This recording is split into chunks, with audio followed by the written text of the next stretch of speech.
Bismillahirrahmanirrahim. Bizim bugün sözleydiğimiz epuçallık, keçirib etiş. Birisimiz hakkında anlayan bir yaman gapni özrüsü bilen düşünemeyimiz. Bu munda buluşu mümkün demeyimiz. Bir kardeşimizden yaman gibi bir sorunu bolsa, bunda gapni qilmanglar bu yaxshi adam idi diyemeyimiz. Şunu tam anlayımız. Şununla okşaş, aslında ma'lum bir iş yüz berip qolib qolsa aramızda, şu bir adavetli ikilin eşekkilgiçe kötürüp yürüyümüz. Ve bu munda bu tükendiğinde adaş o bir kıttım bana munda diyen bir kıttım bana onda kılgan deyimiz. Hem de biz Peygamberimizin bütün hayatı qarab bakılgan bolsak, Peygamber Aleyhisselam'ın ne kadar keçürgüçü, ne kadar ken kursak, ne kadar epu kılgıcı zat ikenlikini göreyimiz. Peygamber Aleyhisselam bütün hayatı da beddua qilib bakkan fakat bir qancha vaka var. Şunun içinde Mekke'de 5 müşrik var. Ularning hammasi Peygamberimizga qilgan düşmanligida vasıta tanlamagan, rezillik, peskeşlikten çok kısa çıkan kişiler. Mesela Peygamberimiz namaz kılayotgan vaqtda tügünün yoki hayvanlarning iç qonini secde qilgan vaqtda beshiga atıp qo'ygan. Andan keyin Ebu Cehilga o'xshash iyisi yadi Peygamberimizni xorlash bilan, xo'rlash bilan bo'lgan. Ebu Lehebga o'xshash mesela. Ebu Lehebni Allah Qur'oni Karimda la'natlagan.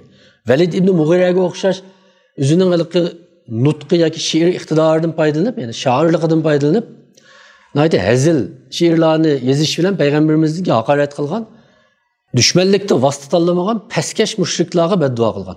Ama Taif çıkan vaqtda bütkül Taif halkı düşmanlık kılgan bolsun Peygamberimiz ularga bular bilmeydi deb ular üçün Allah'tan mağfiret talep kılgan. Mekke'ye qaytib kelgandan keyin, yani Mekke'ni fethi kılgandan keyin bütkül Mekke müşriklerine bir qancha ölümge hüküm kılınganlardan başka hemmesiga umumi epu e'lon kılgan. Hatta necha yil üzüge düşmanlıkların bayrağını en igiz kütegen müşriklerin komandanı Ebu Sufyan'da keçirib etiş bilen laqamasın. Belki onun oylasağı kiravagallarını aman koyumuz diyen bir urunlu bir iş bilen şereflendirgen. Peygamberimizden şemaili yani Peygamberimizden süpetlerini süpetligen rivayetlerde Peygamberimiz hiçbir zaman üzüge yetken eziyet üçün adavet tutmaydı, keçirib etti diyen gep nahayet köp tekrarladı.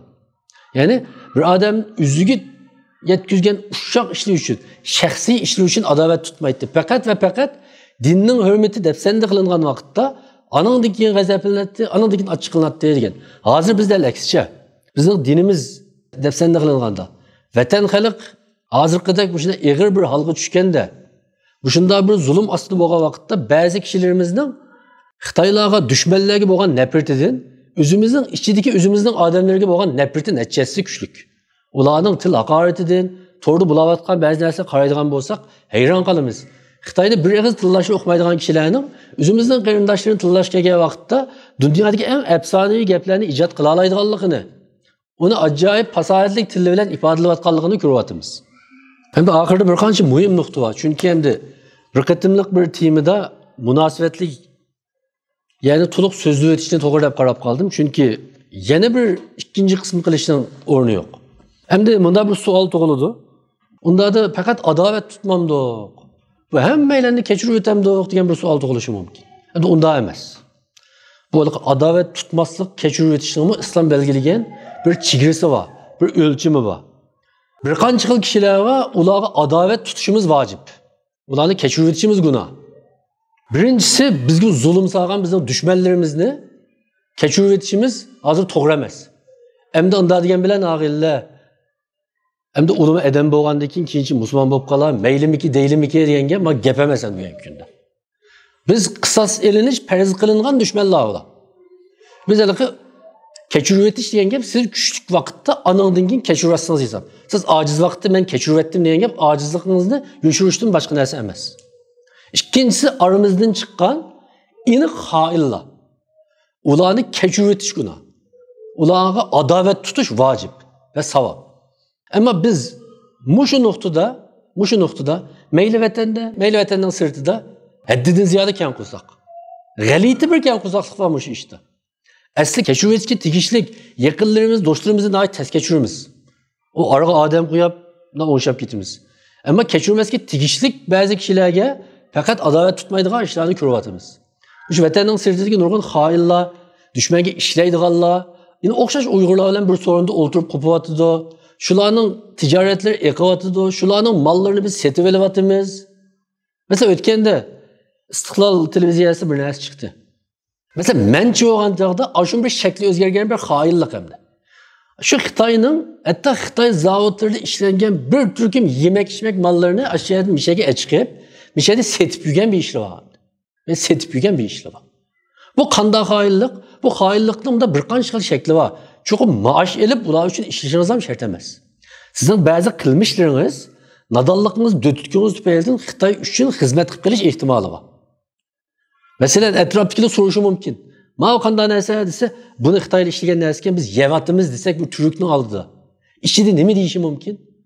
Sizlar haqiqatan shu zulmga haqli ekan deyishi mumkin. Xo'p bo'libdi deyishi mumkin. Shu yerdan chiqibmi, endi shularning narsalarini yevatgan bo'lsangiz, izlab tepib so'rab. Bu qatam ma'lumda bir necha kun burun. Elə qızıl kala, xonyo deyə içimlikni qoğlab izlab içitqanlığını şu kelganligini. Amma yerga nashbulga chiqqanligini tasavvur qilish bitasiz. Uni qimmatligini o demaylamdi. Yani ma naslini xoinlikning boshqacha bir shakli deb o'ylayman. Chunki a harakatning o'zi bilan shakllanmaydi. U bizning davoyimiz. Xitoyning bizga zulm selayotganligini ma'lum jihatdan yo'gashga sabab bo'lgan qiliqlar bu. Şuna bular kechirilmaydi. Bularmada bir ijtimoiy embargo yurgizildi bu yerda. Ular Uyg'ur jamiyati ichiga elinmaydi. Ular orqali ular jazolanadi. Vatanda mi jazolanmaydi? Vatanda mi jazolanmaydi? 30 yil, 40 yil to'xtamay o'zining millatiga zulm solgan kishilar demelishga chiqqandan keyin g'achchidek masjidga kirib jamoatning orasida qetilib olsa, yine qarindishi ular bir jamoat a'zosi ular masjidda yashaverdi. Biz endi nəhayət keng qısaqlıq bilan kechirib o'tibdik uni. Hatta biz kechirib o'tmay uni bir nima qilib o'tili demoqchi emas amaliyotda. Ham bundan qilib o'tmaymiz. Unda imkoniyatimiz yo'q. Faqat qapoqnimi turanmaymiz. Bir ijtimoiy chambarak munosabatlarimizning sirtida qo'yolmaymiz. Hatta eksichi tahi burnaydı boshliq bo'lgan odamda shu masjidning mutavalliligini yaxshi qilibdi deb demelish chiqqandan keyin masjidning jujini olib qolayotgan nurg'un iflos odamlar bor. Yine ashunga biz ma'qul deymiz. Ma'lumda g'alati bir psixik holat bu. Ana o'ziga uchinchisi İslam uçuk çekligen haram günah işlerini uçuk aşkara kılıdığan kişilerini cazalaş yüzünden ularga bir münasebet embargosu yürgüzümüz. Elbette başta terbiye kılımız, sözlerimiz mavi hata dep. Ama ular taşlamasa, izçil o günahı da çın tutsa, devamlı ular bilen arlaşıp, birli yaşaş, ularının ak kılıkını tasdiqlaganga o'xshash bo'lib qoldi. Masalan deyli, bir damollan bor. Nəhayət bir taqvodor bir odam deyli. Uning bir og'inisi bor. Bu ağinisi davamlı yaman iş qiladigan yoki boshqalarning haqqini yeb oladigan, atrof uning haqqidan ait yaman gap kuchayib ketgan bir odam bo'lsa, ma'u shu cho'ng odam bilan do'stlikni saqlayversa yoki ma odamni uni nimishqa bunday qilsa demasa, ya tuzatmasimi, o'zidan yiroqlashtirmay davomli birga ko'tarib yursa, odamning birga ko'tarib yurganligi aniga besilib berilgan bir tamg'a. Avu o'zining shu odam bilan yaqinligidan foydalanib turib, şunu münasebet desmaisi kılıp işletidu. İnsanlarını aldaydı. Şunu bulanın onda faydalanıp etmesi için ulanımı embargo bilen cezalaş lazım. Dördüncüsü, hem de üçüncüsünün başka bir şekli, bir şey kayıt terbiye kılsın mı, sözlüsü mü, tebliğ kılsın mı, şu haram yollardan yanmayan kişilerle devamlı yakın yürüyüşünün ornu yok. Bayan degenimizdek birisi üzümüzde mi yaman kıp kılış ihtimali var. Fakat belki Qanda vaqtida yaqin yurish kerakdi desa, agar qalbida bir yaxshilikni bilsak, uning ba'zi bir nafsining ojizligi tufaylidan u xatoligini sodir qilib tashlagan bo'lsa, ularni davomli qaytirib olg'ili bo'ladi. Uning qalbida xuddi payg'ambarimizning davomli aroq ichib soladigan bir sahobiga tutgan pozitsiyasini tutib turib, toki hatto uning aroq ichish odati payg'ambarimiz vaqtida ondan keyin Hazreti Ebu Bekir davrida, hatta Hazreti Ömer davriga qadar davomlashgan. Shu vaqtdami keyin Hazreti Ömer davrida nəhayət bir urushga qatnashib, nəhayət boturlik ko'rsatgan va shahid bo'lgan. Shu vaqtda eng dastlabda payg'ambarimizning buni qattiq jazolayli deganda, ya buning qalbida Alloh va payg'ambarga, dinimizga bo'lgan bir muhabbati bor deb uni saqlab qolgan. Agar bizning mana shunday bir ko'zimiz yetsa, ya bu asli yaxshi odamdi, bu shunday bir ojizligi bor deyilsa, yani yamanlık ve günahını maksatlik bilip kılmasa, elbette o tartib elish, onu münasebet çemberikinin sırtığı koyuş belki hata oluşu mümkün. Düşündürülgen buluşu mümkün hem de. Demek ki yok hem de. Beşincisi mühim bir terapi. Hem de insanlar otururken münasebette maddi ve manevi cihettin başkalarının hakkıga tajavuz kılganlığı olsa, başkalarının hakkıga tajavuz kılganlığı olsa, mesela en akıllisi değil, qarz aldı bir evde. O güzelrak şekli. Endi bazı ticarette hastan naçarlık kılıp kişilerin nesi yıvaldı, ele aldı. Yoki shunday bir iqtisodiy jidalda yoki iqtisodiy bir majroda gipining ustunligidan foydalanib turib, qarshi tarafni ziyonga uchratdi. Ya'ni bu ado qilinishga tegishlik, haqlari joyiga qaytarilishga tegishlik bir ahvolda ularni endi buni bir kechirib o'tili deb qolsak, bu to'g'ri bo'lmaydi. Ular jazolanishi lozim. Asli shariat bo'lsa ular jazolaydi. Asli shariat hukmron o'rinda bo'lsa ularni jazolaydi. Onun hakkını epirdi yoki bir tedbir qo'llandi. Ammo u xil kishilarni endi unda degan bilan adash. Mesela bizde qanday odam bor? Mesela mening dukunimda dukon ochgan bir bola bor deyli. Bu mening dukunimda nayati jiq pulni xiyonat qilib, oshkorlik qilib men dukunimni qo'g'lab etdim.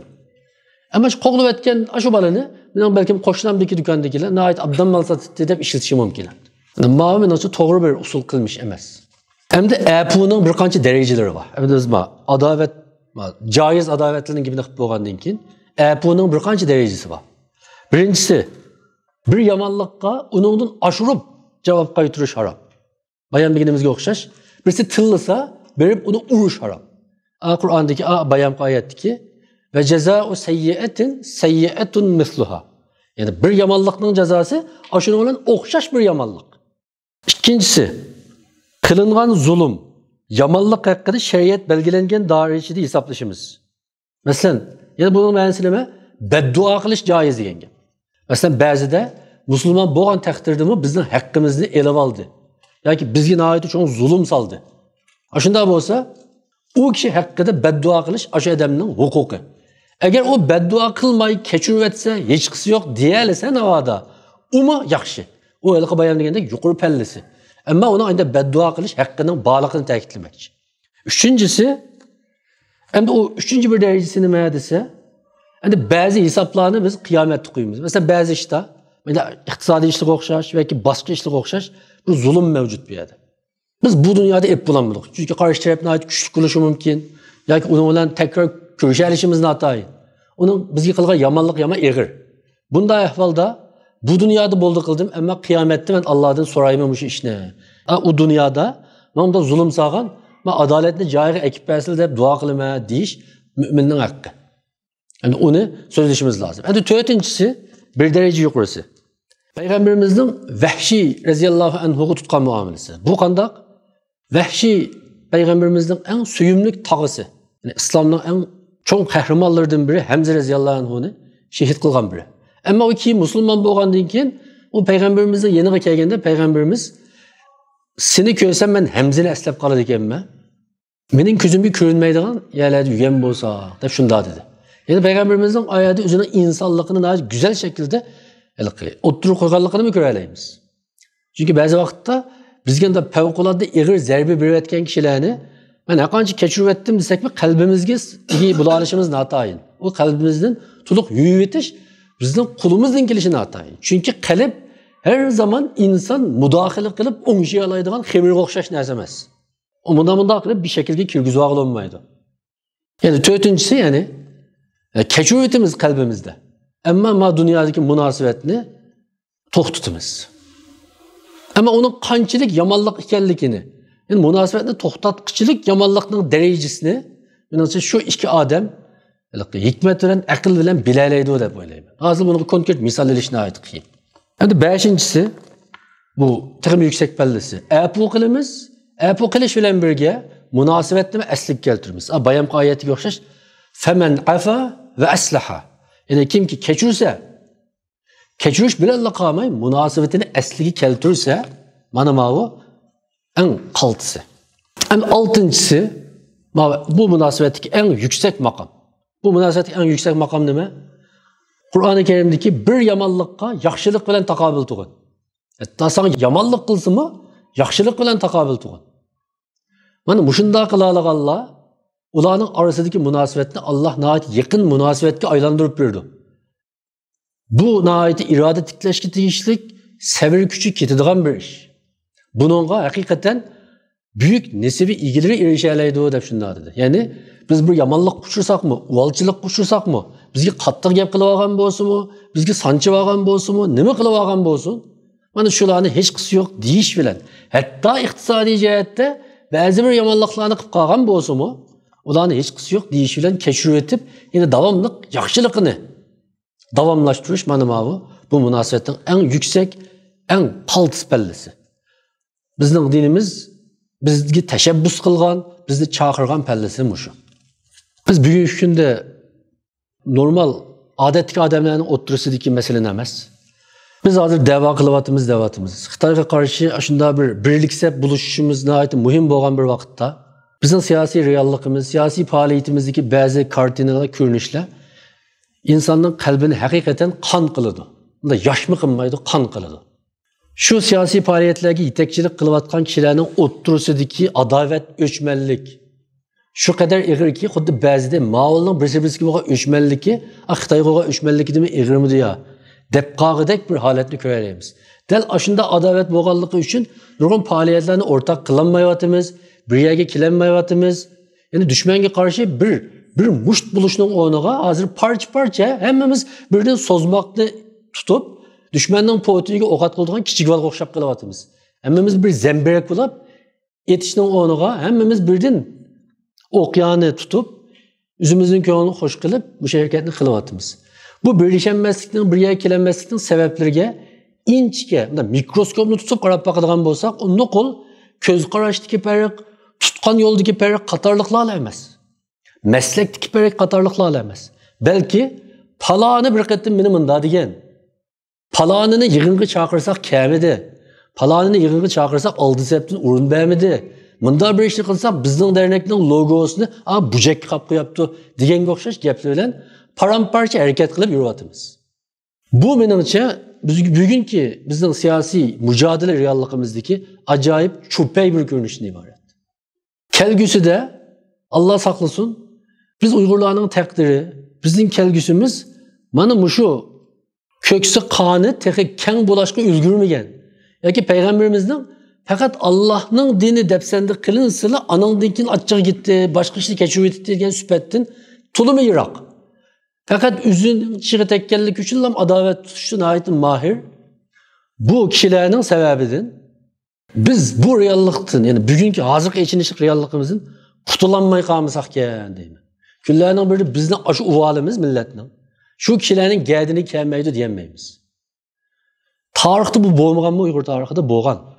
Biz ilkinayet uçuk aşkar deyişinin haceti yok. Bizden tarihteki nurgun siyasi mücadelelerimizde, nurgun vakalarda ahirki hesapta bizden işimizin işi olmaslığı, galibini kolup keltiremezliği mühim sebeple bir taraftan halkara vaziyetine yer vermezliği diyendek sebeple olsa yeni bir taraftan öz işimizdeki ihtilaf adavetlerini aslında ciddi peytlerde derhal unutup gidip durup derhal uyuşanmazlıkta, düşmenge karşı bir sep bulup bir yerge kilenmezlikte.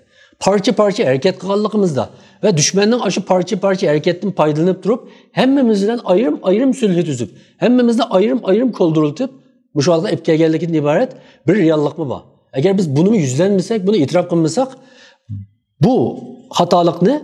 Hazır tekrarlavatımız, kelgüsümü tekrarlayımız. Palanı da olan belki ben bağmayma dediğim mollanlarımız var. Palanı ziyali aşağıda bolsun ben bağmayma, onu olan köreşmeye dediğin nahit kaltı ziyalilerimiz bugün mü bağ, burun mu beydi. Ben bunu isimlerden başlayıp bir işim nahit kamlaşmayan bir iş buluşu mümkün. Ama bunu hemmeyle bilirdi. Bu nahit aşkarı bir mehbiyetlik. Hemmeden bildi. Ama bu çoğunluğunun içindeki bu adavet, küçüklerinin içindeki adavetki okşamaydı. Normal bir adamın içindeki adavet iki adamki ziyallık. Ama bir milletin sergisi ayrılıp kalan adamların oturusideki adavet bütün milletki ziyallık. Ola o adaveti arkalık Allah'ın aldığı üzünden şahsi adavet edildi hesap vermedi kıyamette. Ona ait çok bir hesapla aldık orada. Şu vakitte meyli devetken bolsa dediğin nurgun işler var. Mesela bugünkü günde bana biz hakikaten bu noktada bek için işlik bir ahvalda. Eğer bizim siyasi mücadeledeki niyetimiz hakikaten ihlasmellik bilen bolsa biz keçiruveti ele ettik. Yani ihlas kayıtıp halimiz bu işte. Çünkü fakat ve fakat Allah'ın razılığını közleyelesek.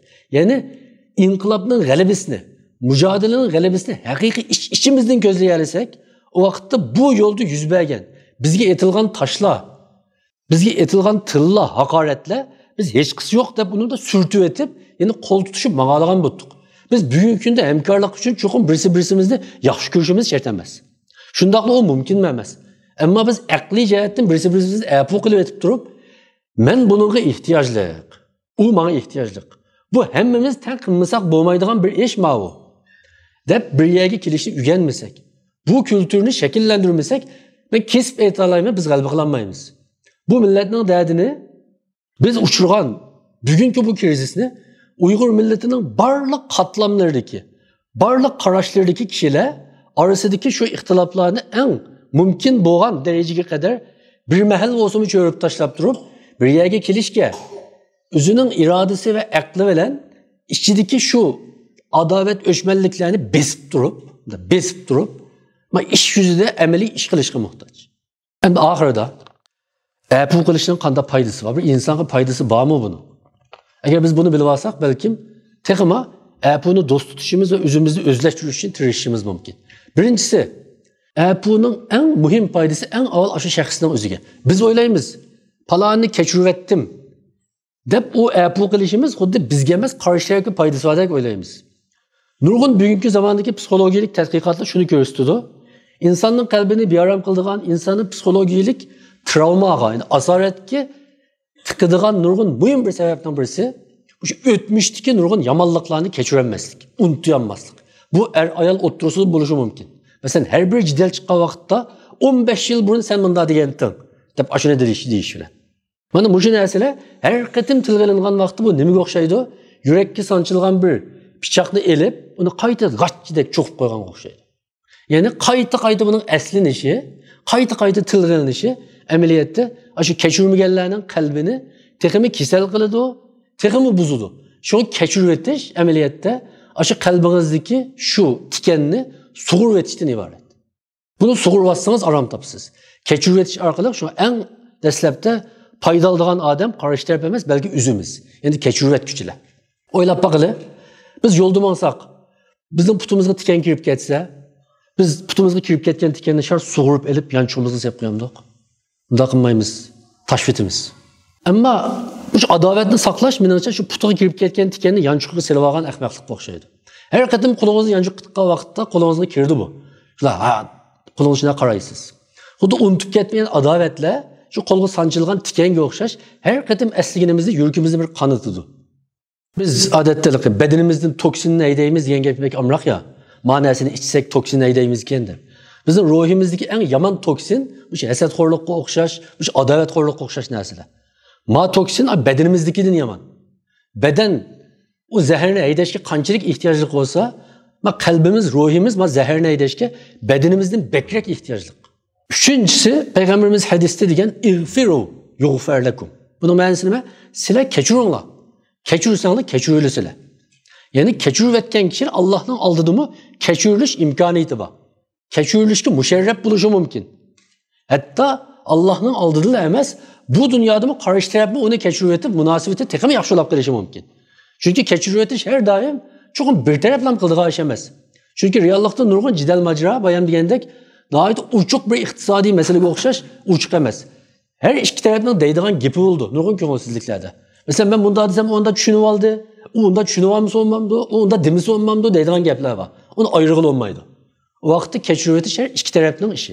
Endi uchinchisi, kechirib etish, afu qilib etish bilan qarindoshlik davomlashadi.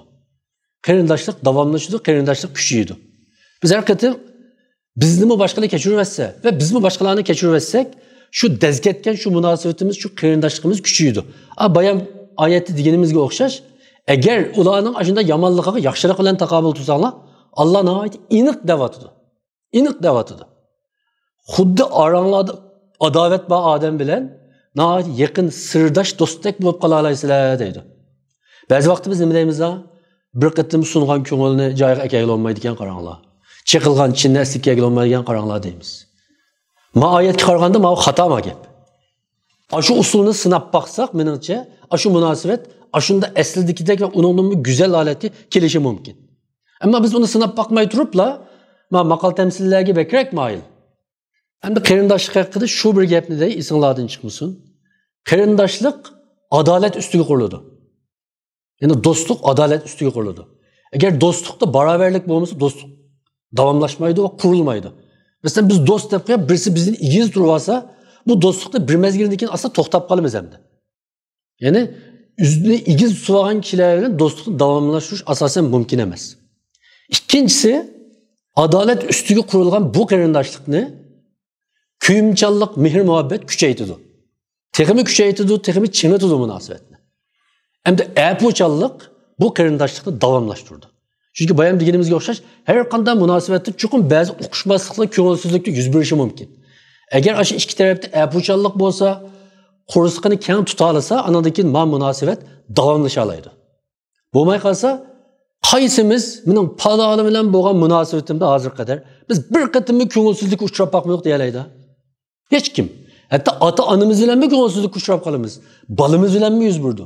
Er-xotinning orasidagi yezib sanab bo'g'ilmagan daraja jiq bo'ldi. Dostlarning arasida mı buldu? Hem de dördüncüsü, hemkarlıkka bir asas doğuludu. Bayamqı gapning şerhi şu an. Biz fakat birisi-birimizni kechirayotganda azizli mehr muhabbet paydo bo'ldi. Bu paydo bo'lgandan keyin birga ish qilaylik deganga bir yo'l ochildi. Agar biz kechirib o'tamasak, qalbimizni keng tutolmasak, o vaqtda biz o'zimiz o'ch ko'rgan kishilar bilan hissiy jihatdan yaqinlik qurolmaganligimiz uchun ma'lum bir ishda, ma'lum bir maqsad uchun bir yerga kelib ish qilmasligimiz mumkin. Bo'lmasa shu maqsadimiz o'rtaq. Masalan, bugungi kunda Xitoyga qarshi turish barliq Uyg'urning o'rtaq bir nishoni. Ammo bu o'rtaq nishonni nima uchun? O'rtaq nishon nima uchun bizni o'rtaq bir sapga jo'g'layolmaydi? Nima uchun o'rtaq bir yerga akilanmaydi? Chunki nurg'un sabablar bo'lishdan boshqa yuqoriga o'xshash, shu kechirib o'tmaslik, qabul qilinmaslik, adovat tutib olish deydigan o'zimiz boshqara oladigan sabablar bor. Agar biz apu qilib o'tishdan keng qursaqlikning menimcha yuqorqi foydalarini texmi cho'nqur tunib yetsak, burun sal qaragan bo'lsak, texmi buningdan keyin sal qaramasligimiz bu fazilatni qo'g'lishimiz mumkin. Shu narsa esimizda bo'lsin. Bayam hadisda payg'ambarimiz deydi. Nima deydi? Payg'ambarimiz hadisida adovat tutishni bir mo'minning qalbida bu tumaydi deydi. Mo'minning qalbiga bu adovatni sig'dirg'ili bo'ladigan narsa emas deyapti. Shundaqla bu narsa do'zaxga tava narsa deyapti. Ya'ni bu kichik ish emas demakchi. Kichik ish emas demakchi. Biz kechirilmasligimiz bilan adovatimizning kuchliligini aqliylashtirib, o'moqlashtirib olib, endi men ashunda kechirolmaydi ekanman, mening ishim sal kuchli ekan, mening mijozim shundaroq ekan, Xudoyim meni shunday yaratib qo'yapti ekan degan gap bilan o'zimizni aldamayli va bu fazilatga erishish uchun tirishili va Allohga ko'p duo qildi. Alloh hammamizning qo'rsqini, qalbini nihoyat keng qilib etsin. O'sha apuchallikdan iborat bu go'zal xislatni hammamizning xislati qilsin.